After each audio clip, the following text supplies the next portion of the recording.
You have seen it 1,000 times and never once looked twice. A small metal dome spinning on a rooftop, doing nothing you can hear, costing about $18 at any hardware store. It is not making electricity. Let me say that clearly right up front, because I do not want to oversell you on something false the way half the internet does. That spinning dome does not put a single watt into your wall outlet. What it does is quietly stop you from having to buy so many watts in the first place, and once you understand why, you will never look at your roof the same way again. For years, I paid whatever the power company mailed me and told myself that was simply the cost of surviving July. Their upper floors stayed livable in brutal heat with no fan, no motor, nothing plugged in anywhere. There was only rising heat and a shape that someone, a long time ago, had worked out on purpose. Here's the part that matters before anything else. If you already own a house, this is not a someday project. It works on the home you are sitting in right now, this weekend, with tools you probably already own. So what is that little dome actually called? A turbine ventilator, or a whirlybird if you grew up around one. It sits on the roof ridge, and heat rising through your attic pushes against its curved fins, spinning the head.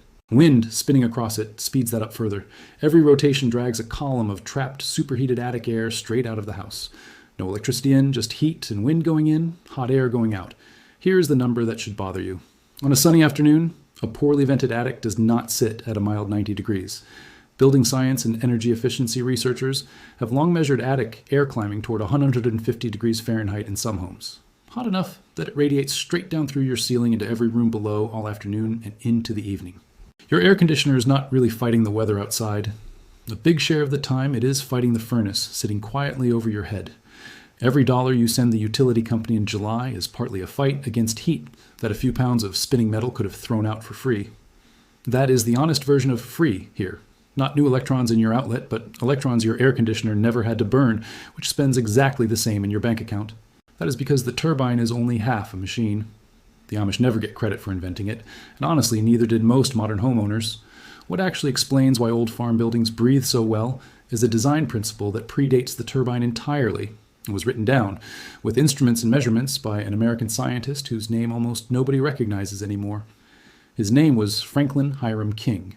He was professor of agricultural physics at the University of Wisconsin from the late 1880s into the early 1900s, later chief of soil management at the USDA, and he is remembered as one of the people behind the tall, cylindrical dairy silo design you still see on farms across the country.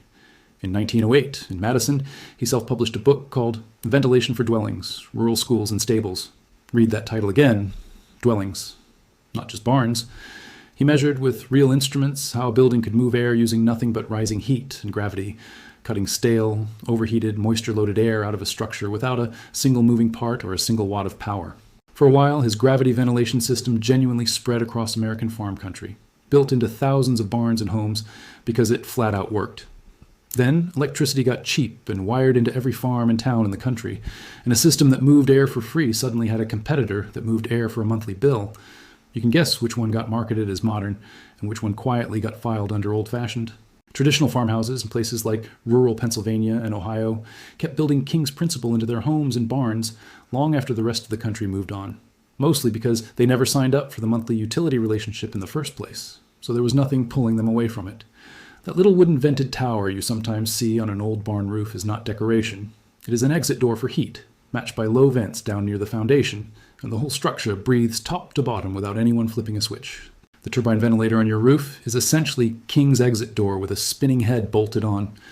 Turbine roof vents like this are often traced back to a patent from around 1910, though the exact inventor's name is one of those details that gets repeated online without a solid primary source. So take it as commonly cited rather than settled fact. What is well documented is that turbine ventilator design kept getting patented and refined for decades afterward. This is not fringe folklore. It is ordinary patented mechanical engineering that nobody advertises because there is no recurring bill attached to it.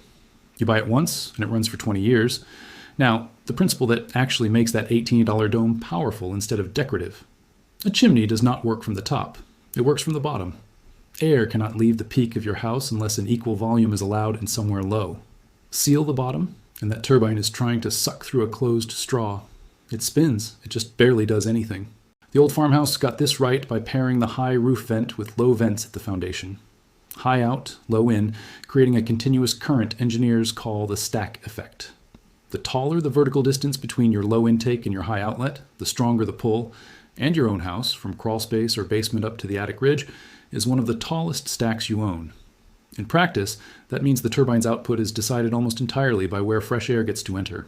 Crack a foundation vent, clear out a clogged soffit vent, open a shaded low window on a cool evening, and you complete the circuit.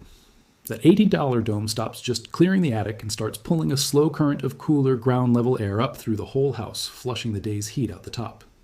This is also, by the way, exactly why so many people tried a powered attic fan once and felt nothing.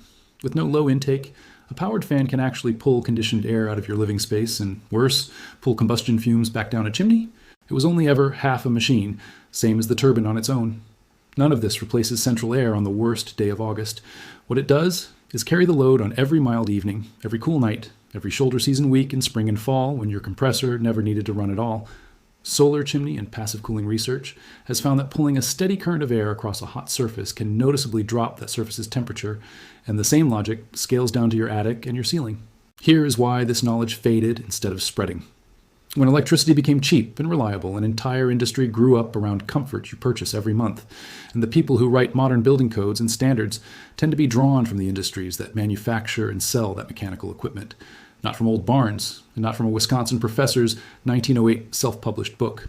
A system that saves you money by doing nothing has no sales force behind it.